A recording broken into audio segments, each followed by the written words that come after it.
Hello everyone, start करते हैं हम TQM की यूनिट 3 को।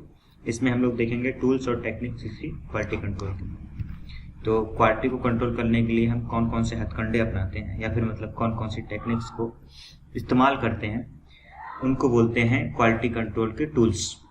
ये कितने होते हैं? ये होते हैं 7। ठीक है, कौन कौन से होते हैं?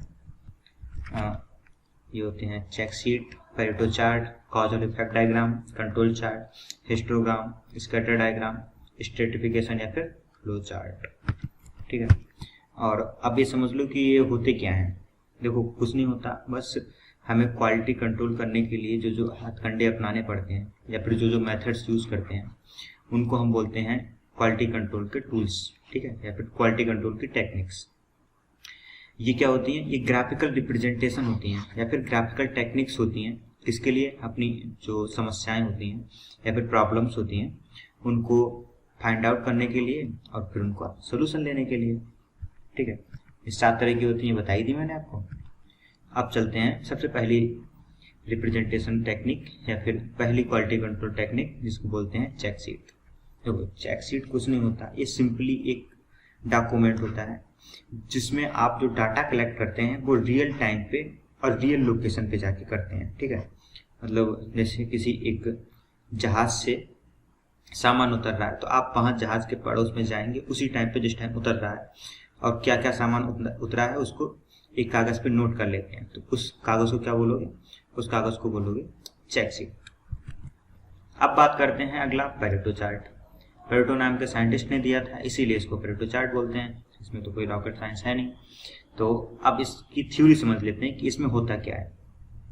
तो इसमें जो इंडिविजुअल वैल्यूज होती हैं, मतलब जैसे आपकी आज के दिन पे सब्जी का एग्जांपल लेते हैं कि 30 किलो आलू, 20 किलो चना या जो भी आया है, इस तरह से आया है। अगले दिन पे कम आया है। तो इस तरह से जो आपकी इंडिविजुअल्स वैल्यू होती हैं, ठीक है, तो उनको तो हम दिखाते हैं बार से, बार यही। ठीक है, और इसमें क्या करते हैं, सबसे बड़ी वैल्यू को सबसे पहले रखते हैं, उसके बाद में से छोटी वैल्यू को, उससे छोटी वैल्यू को, मतलब डिसेंडिंग ऑर्डर में हम रखते हैं। ठीक है, सबसे बड़ी वैल्यू का बार सबसे ऊपर रहता है। तो इंडिविजुअल वैल्यूज को तो हम बार से दिखाते हैं, फिर और जो इनके एवरेज आते हैं या फिर इनके जो टोटल्स होते हैं उनका जो ग्राफ बनता है उसको हम किससे दिखाते हैं? लाइन से। तो इसका जो पेरेटो चार्ट होता है, इसमें क्या होता है, इसमें 2 मेथड्स को यूज करते हैं, एक तो बार और दूसरा लाइंस। इसमें बार्स और लाइंस दोनों का इस्तेमाल होता है। तो पेरेटो चार्ट भी अब समझ में आ गया होगा। अब अगला है कॉज एंड इफेक्ट डायग्राम। इसे फिश बोन डायग्राम भी कहते हैं, क्योंकि माना जाता है कि ये जो डायग्राम बनता है वो मछली की हड्डी की तरह होता है, इसीलिए इसे फिश बोन डायग्राम भी बोलते हैं। नॉर्मली इसे कॉज और इफेक्ट डायग्राम बोलते हैं। इसमें क्या होता है? देखो, TQM में 6M होते हैं। 6M क्या होते हैं? 7 कॉजेस होती हैं जिनकी स्टार्टिंग M से होती है। ये कौन कौन सी होती हैं? Man, machine, material, method, measurement और मदर नेचर। मदर नेचर मतलब इन्वायरमेंट, उसे भी M में फिट करना था इसलिए मदर नेचर बोल दिया। तो यही है, इसमें भी दिया है मटेरियल, मदर नेचर यानी इन्वायरमेंट, और मैनेजमेंट, पीपल, प्रोसेस और इक्विपमेंट। अगला देखते हैं कंट्रोल चार्ट। तो कंट्रोल चार्ट क्या होता है? ये एक स्टैटिक प्रोसेस कंट्रोल बोलते हैं SPC को। ठीक है, तो ये क्या होता है? ये भी एक रिप्रेजेंटेशन होता है। ये कहाँ पे यूज करते हैं? देखो, इसमें क्या होता है, एक अपर लिमिट होती है आपकी, एक लोअर लिमिट होती है आपकी। आपका जो भी प्रोसेस हो रहा होता है वो इन दोनों लाइन्स जो होंगी आपकी या फिर जो दोनों लिमिट्स होंगी इनके बीच में होगा।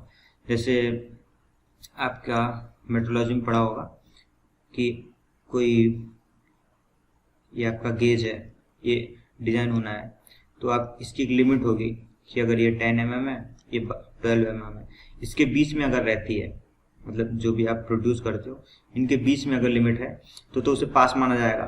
ठीक है, तो इसकी ये लोअर लिमिट मान लो, इधर वाली को इसे आप अपर लिमिट मान लो। तो अगर इनके बीच में आपकी जो प्रोड्यूस प्रोडक्ट है उसकी लेंथ है तो आपका उसे पास है। अगर इससे बाहर जाता है तो उसे रिजेक्ट कर देते हैं। तो बस उसी के लिए कंट्रोल चार्ट इस्तेमाल होता है। तो आपकी जो वैल्यूज हैं कि कहाँ पे कितना आया है, ठीक है, जहाँ पे आपने डाटा कलेक्ट किया है वो पॉइंट हो जाएंगे, उनको फिर जोड़ोगे। अगर वो अपर लिमिट और लोअर लिमिट के बीच में है तो आपका जो भी प्रोडक्ट है वो पास जाएगा, और अगर इनसे बाहर होता है तो उसे रिजेक्ट कर दिया जाएगा। ठीक है, तो ये होता है हमारा कंट्रोल चार्ट। अगला आता है हिस्टोग्राम। हिस्टोग्राम तो एक बहुत ही सिंपल स्टैटिक टेक्निक्स है, आई थिंक सबको ही आती होगी, क्लास 8 से ही पढ़ते आ रहे हो। इसमें क्या होता है कि आपके जो भी डाटा होते हैं उसको सीरियल वाइज, मतलब जैसे अगर टाइम के हिसाब से लिया है तो फर्स्ट मिनट में इतना, सेकंड मिनट में इतना, आप बार में रिप्रेजेंट कर देते हो, तो इसे बोलते हैं हिस्टोग्राम। अगला क्या होता है, अगला आता है स्कैटर डायग्राम। इसका इस्तेमाल कहाँ पे होता है, देखो जब भी हम कार्टेशियन कोऑर्डिनेट्स, कार्टेशियन मतलब एक्स वाई कोऑर्डिनेट, ठीक है, तो एक्स वाई कोऑर्डिनेट्स की बात करते हैं, यहाँ पे हमें कोई लोकेशन देनी है, ठीक है, तो हम उसको कैसे देंगे कि एक्स में 2 मीटर, वाई में 1 मीटर, तो पॉइंट यहाँ पे आ गया, एक्स में 3 मीटर, वाई में 2.5 मीटर, तो पॉइंट यहाँ पे आ गया। तो इस तरह से बहुत सारे पॉइंट्स बन जाते हैं। तो हम जैसे इसमें भी एग्जाम्पल में एक्स और वाई इधर ले लो, तो इतने सारे पॉइंट आ गए ना, तो ये क्या बता रहे हैं, सब एक उसकी लोकेशन बता रहे हैं, तो इसीलिए इसको बोलते हैं, मतलब इस तरह से जो डायग्राम बनता है उसको बोलते हैं स्कैटर डायग्राम। स्कैटर मतलब होता है बिखरा हुआ, तो ये जो पॉइंट्स हैं सब बिखरे हुए दिख रहे हैं, इसीलिए इसे स्कैटर डायग्राम कहते हैं। अब आता है लास्ट स्ट्रेटिफिकेशन या फिर फ्लो चार्ट। इसमें क्या होता है, इसमें आप मतलब एक रिलेशन को रिप्रेजेंट करते हुए एक डायग्राम बनाते हो। इसमें क्या होता है, एक एल्गोरिथम होती है या फिर एक प्रोसेस होता है। ऐसा नहीं है कि आपका यहाँ पे वर्क स्टार्ट हुआ, आपने यहाँ पे एंड लिखा, उसके बीच में इधर प्रोसेस करते हो, नहीं ऐसा नहीं। अगर आप स्टार्ट यहाँ पे करते हो तो आपको एंड लास्ट में करना चलेगा, मतलब एक एल्गोरिथम के हिसाब से प्रोसेस चलेगा। ठीक है, इसमें बॉक्सेस का यूज किया जाता है, मतलब बॉक्सेस का और एरोज का यूज किया जाता है, मतलब किसी भी प्रोसेस को रिप्रेजेंट करने के लिए। तो ये हो गया आपका स्ट्रेटिफिकेशन या फिर फ्लो चार्ट। सो थैंक्स, मैंने साथ के साथ डिस्कस कर लिए हैं। आई होप इस वीडियो से आपको कुछ मदद मिलेगी, और आप इसकी PDF डाउनलोड कर सकते हैं डिस्क्रिप्शन बॉक्स से जाके। धन्यवाद।